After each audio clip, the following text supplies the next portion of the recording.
Hello everyone, welcome to learning science.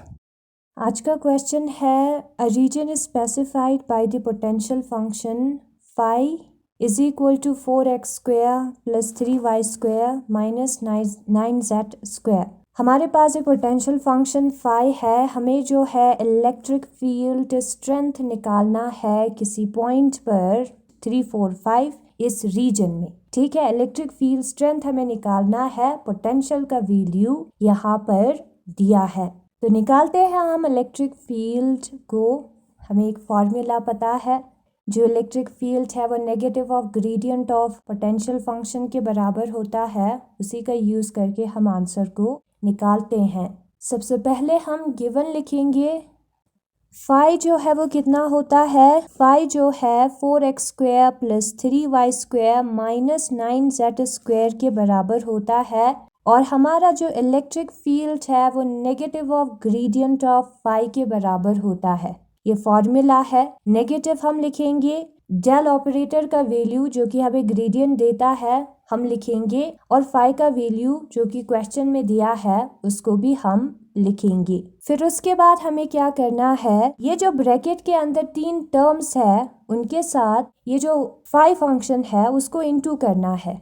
तो आएगा i cap del upon del x 4x square plus 3y square minus 9z square plus j cap del upon del y 4x square plus 3y square minus 9z square plus k cap del upon del z 4x square plus 3y square minus 9z square, और bracket होगा बंद। फिर उसके बाद हमें क्या करना है, फिर उसके बाद आई केप को हमें यूं ही रखना है। जो ब्रैकेट के अंदर टर्म है उसको with respect to x partially differentiate करना है। 4x स्क्वायर का पार्शियल डिफरेंशिएशन कितना होगा? 4 is a constant, x square का डिफरेंशिएशन होता है 2x, 4 2 जा 8 होता है तो 8x आएगा। जे केप हम लिखेंगे, बाकी के टर्म्स का डिफरेंशिएशन नहीं होगा। ठीक है, जे केप हम लिखेंगे, और यहाँ पर y वाले टर्म का डिफरेंशिएशन होगा। y स्क्वायर का डिफरेंशिएशन होता है 2y, 3 पहले है तो 3 2 जा होगा 6, 6y हमें मिलेगा। बाकी के टर्म्स का डिफरेंशिएशन नहीं होगा विद रिस्पेक्ट टू y, और partial differentiation with respect to z में z वाले टर्म का डिफरेंशिएशन होगा। z स्क्वायर का डिफरेंशिएशन 2z होता है, 9 आगे है तो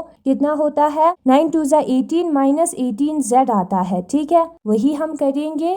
फिर उसके बाद टर्म्स को हम लिखेंगे। ब्रैकेट के बाहर नेगेटिव है उसको अंदर लाएंगे तो साइन चेंज हो जाएगा। ब्रैकेट के अंदर जितने भी टर्म्स है उसको हमें लिखना है। फिर उसके बाद हमें निकालना है इलेक्ट्रिक फील्ड 3, 4 और 5 पर। और 3, 4 और 5 का मतलब है x हमारा 3 है, y हमारा 4 है और z हमारा 5 है। तो ये जो ऊपर हमें वैल्यू मिला है वहां पर x के जगह पर 3, y के जगह पर 4 और z के जगह पर हमें 5 पुट करना है। पुट करते हैं, फिर हमें कितना मिलता है? 8 3 जा होता है 24 माइनस 24 आई केप माइनस 6 4 जा होता है 24 माइनस 24 जे केप 18 5 जा होता है 90 प्लस 90 के केप आएगा। और ये हमारा इलेक्ट्रिक फील्ड है उस पॉइंट पर। ना हम इसी इलेक्ट्रिक फील्ड का मैग्नीट्यूड निकालेंगे। मैग्नीट्यूड निकालने के लिए हमें क्या करना है, ये जो आगे नंबर है आई केप जे केप और के केप के, उसका स्क्वायर करके प्लस करके अंडर रूट करना है। ठीक है, तो करते हैं। 24 का स्क्वायर, नेगेटिव ऑफ 24 का स्क्वायर जो है वो पॉजिटिव नंबर हमें देगा, क्योंकि नेगेटिव इंटू नेगेटिव पॉजिटिव होता है। 24 का स्क्वायर जो है वो कितना होता है? 4 4 जा 16, 1 वहां पर जाएगा, 4 2 जा 8, 1 प्लस करेंगे तो 9, 2 4 जा 8 और 2 2 जा 4। नाउ हम प्लस करेंगे तो आएगा 576। ठीक है, 24 का स्क्वायर आता है 576। उसी तरीके से 90 का स्क्वायर हम निकालेंगे। 90 को 2 टाइम्स इंटू करना है, 9 9 जा होता है 81, 0 0 ऐड हो जाएगा 8100 जो है वो 90 का स्क्वायर होता है। नाउ हमें इन तीनों नंबर को प्लस करना है। 576 प्लस 576 प्लस 8100, और हमें देखना है कि कितना आता है। तो सबसे पहले हम 8100 और 596 को प्लस करेंगे तो आता है 8676। उसको फिर उसके बाद 576 के साथ प्लस करेंगे तो आता है 9252। ठीक है। इनको प्लस करने पर आता है 9252। इस नंबर का अंडर रूट निकालेंगे तो आता है 96.2 यूनिट। राउंडिंग ऑफ करने के बाद आता है और यही हमारा आंसर है। और यही आंसर जो है वो बुक में भी दिया है। हमें जो है फाई फंक्शन, जो पोटेंशियल फंक्शन फाई है वो दिया हुआ है और हमें इलेक्ट्रिक फील्ड निकालना है। इलेक्ट्रिक फील्ड का फॉर्मूला होता है negative of del operator of phi. Del operator का वैल्यू हम लिखेंगे, फाई का भी वैल्यू हम लिखेंगे, जो कि हमें पता है फाई का वैल्यू क्वेश्चन में दिया है। ठीक है, डेल ऑपरेटर के बारे में हमने पहले वाले वीडियो में किया था। इन वैल्यूज को लिखने के बाद ये जो ब्रैकेट वाला टर्म है, ये जो फाई है, उसके साथ ये जो डेल ऑपरेटर वाले टर्म्स है, 3 टर्म्स, उनका इनटू होगा। फिर उसके बाद उसका हमें डिफरेंशिएशन करना है with respect to x, y और जेड, और जो आंसर मिलता है उसको लिखना है। नाउ हमें एक्स, वाई और जेड के जगह पर 3, 4 और 5 पुट करना है। ये क्वेश्चन में करने को कहा है तो हम करेंगे और हमें मिलेगा आंसर,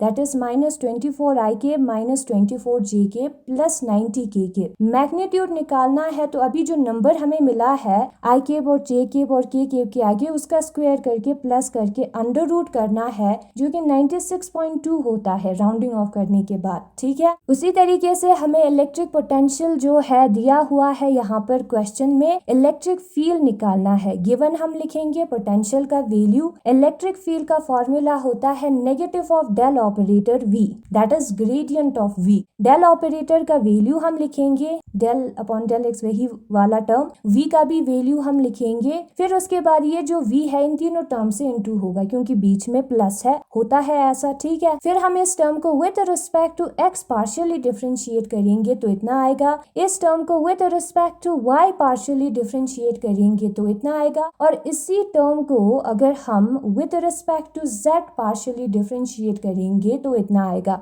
इतना हमें टर्म मिला।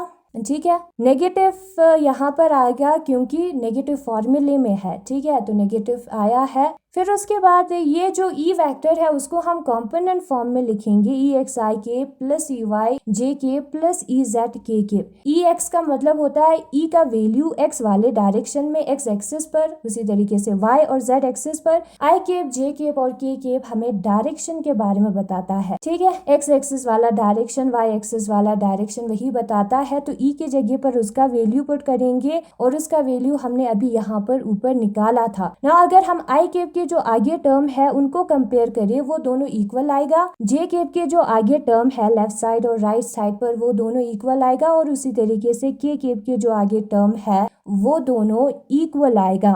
ई जेड जो है वो -2 होगी और यही हमारा आंसर है।